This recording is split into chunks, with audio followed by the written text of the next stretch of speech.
So do you think that, that this particular issue is one that we can find it within ourselves as a country to find a consensus on and resolve? For what? For immigration? Yeah. Absolutely.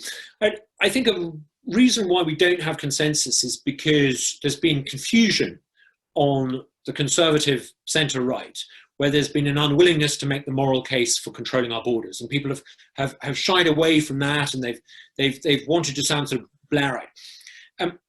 Only once you've made the moral case for being able to stop people coming into your country can you then have a conversation about, okay, what kind of immigration policy do we want? How many refugees should we allow in?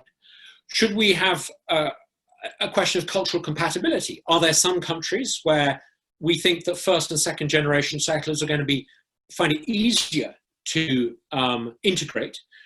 Should we have it as a requirement that people integrate?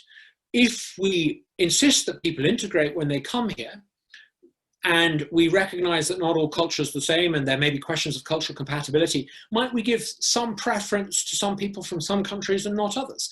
Now, for years, we've shied away from having these conversations, and we've pretended that someone who comes from a very rural part of Pakistan is no different culturally to someone who comes from, I don't know, southern Nigeria.